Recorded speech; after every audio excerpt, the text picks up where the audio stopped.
بسم اللہ الرحمن الرحیم۔ شہید اور عام آدمی کی حیات کا فرق۔ تو یہاں پر کچھ باتیں سمجھنے والی ہیں۔ وہ یہ کہ جو شخص کافر کی تلوار سے شہید ہوتا ہے اور اس کا سر کاٹ کر الگ پھینک دیا جاتا ہے اور دھڑ الگ، اور شریعت بھی اس کا انکار نہیں کرتی، اور یہ بات بھی ظاہر ہے کہ جب سر دھڑ سے الگ ہو گیا تو روح بھی اس میں باقی نہ رہی۔ شہید کی اس موت کا تو انکار ہی نہیں، اور شہید کو قبر میں دفن بھی کیا جاتا ہے۔ اس میں بھی کسی کا کوئی اختلاف نہیں ہے، حالانکہ اس جہان والی زندگی باقی ہو تو دفن نہیں کیا جاتا۔ اسی واسطے قیامت والے دن اللہ تبارک و تعالی ان بچوں سے سوال کریں گے جو زندہ درگور کی گئی کہ تمہیں کیوں قتل کیا گیا، جیسا کہ قرآن مجید میں موجود ہے، وَإِذَا الْمَوْءُودَةُ سُئِلَتْ بِأَيِّ ذَنبٍ قُتِلَتْ، اور جب زندہ درگور کی ہوئی سے پوچھا جائے گا کہ وہ کس گناہ کی وجہ سے قتل کی گئی، تو کسی کو زندہ قبر میں دفن کرنا بڑا گناہ ہے، جبکہ شہید کو دفن کیا جاتا ہے۔ اسی طرح اگر کوئی شخص اللہ تعالیٰ کے راستے میں شہید ہو جائے تو اس کا مال بھی شرعی وارثوں میں تقسیم ہوگا۔ حالانکہ اگر کوئی آدمی عمر قید ہو جاتا ہے، اگر وہ جیل سے باہر آئے گا تو بھی اس کی مال کی وراثت تقسیم نہیں ہوگی، اس واسطے کہ وہ کیا ہے، زندہ ہے۔ اسی طرح عدت کے بعد احکام۔ اسی طرح شہید کی بیوی عدت گزارنے کے بعد آگے نکاح کر سکتی ہے، اور وہ عدت یہ ہے کہ اگر فوت ہونے والے آدمی کی بیوی حاملہ ہے تو اس کی عدت ہے وضع حمل۔ جب بچہ پیدا ہوگا تو اس کے بعد عدت ختم ہو جائے گی، اور اگر حاملہ نہیں ہے تو پھر اس کو 4 مہینے 10 دن گزارنے پڑیں گے۔ اس عدت کے زمانے میں عورت اپنے گھر سے نہیں نکل سکتی، اور اگر مجبوری ہے تو دن کو جا سکتی ہے اور ضرورت پوری کر کے واپس آ جائے، رات کسی جگہ نہیں رہ سکتی۔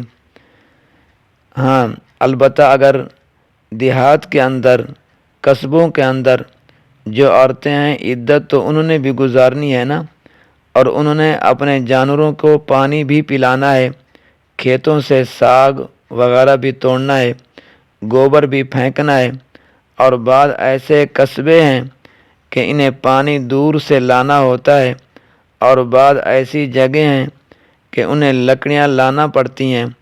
اب ایسی عورت جس کا کوئی کمانے والا نہیں، اس کو شرعاً اجازت ہے کہ وہ اپنی ضرورت پوری کرے، کیونکہ وہ مجبور ہے، اور جو دور دراز نوکری کرتی ہیں ان کے لیے گنجائش نہیں ہے۔ ہاں، اگر اس کی روزی کا کوئی اور انتظام نہیں ہے تو پھر وہ عورت دن کو جا سکتی ہے اور رات کو کسی جگہ نہیں ٹھہر سکتی۔ یہ بھی تب ہے کہ اس کے پاس کوئی اور صورت نہ ہو۔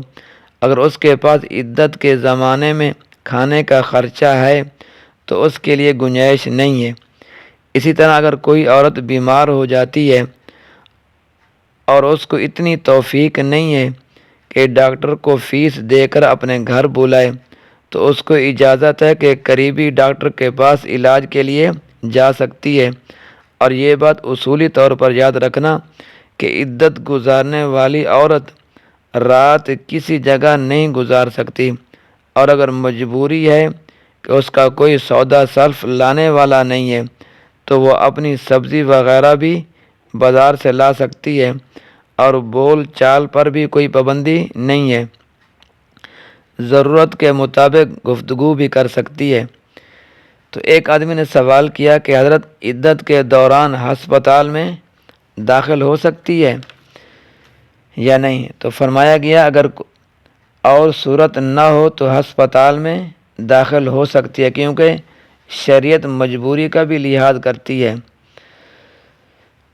تو بات یہ ہو رہی تھی کہ شہید کی بیوی کا عدت کے بعد نکاح بھی جائز ہے، اور یہ سارے شرعی احکام ہیں۔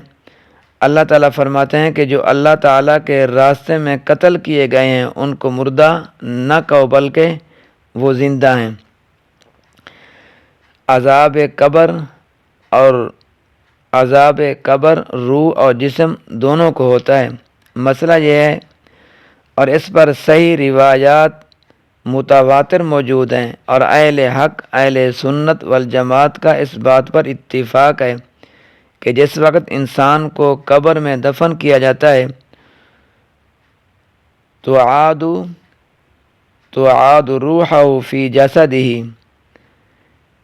اس کی روح کو اس کے جسم میں لٹایا جاتا ہے، اور ظاہر بات ہے کہ جب روح کو جسم میں لٹایا جائے گا تو زندگی آ جائے گی۔ اسی زندگی کے بعد منکر نکیر کے سوالات ہوں گے، جوابات ہوں گے۔ اس کے بعد اگر نیک ہے تو قبر میں راحت بھی ہوگی، اور اگر گناہ گار ہے بد ہے تو عذاب بھی ہوگا، اور اگر جسم میں روح نہیں ہے تو خالی جسم کو عذاب اور ثواب کا کوئی معنی نہیں ہے۔ اسی طرح امام اعظم ابو حنیفہ رحمۃ اللہ نے اپنی کتاب کے اندر لکھتے ہیں کہ قبر میں جسم کی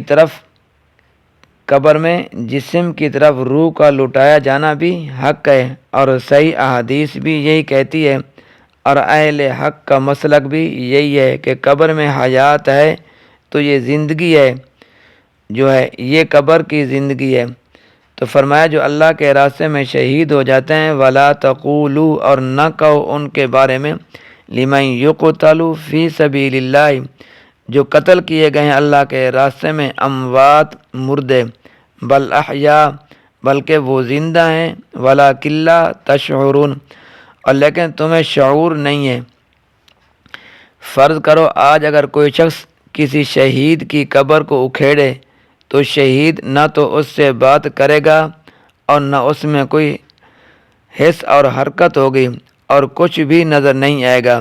وہ زندگی ہمارے شعور سے بالا تر ہے۔ اس بات کو سمجھنے کے لیے ایک علم کلام والے کہتے ہیں کہ جیسے جس مریض کے اوپر سکتہ طاری ہو جائے، سکتہ ایک مستقل بیماری ہوتی ہے، اس میں بظاہر نبض چلتی نظر نہیں آتی اور آدمی سانس لیتا بھی نظر نہیں آتا، لیکن وہ کیا ہوتا ہے؟ وہ زندہ ہوتا ہے۔ تو سمجھانے کے لیے کہا گیا کمریض سکتہ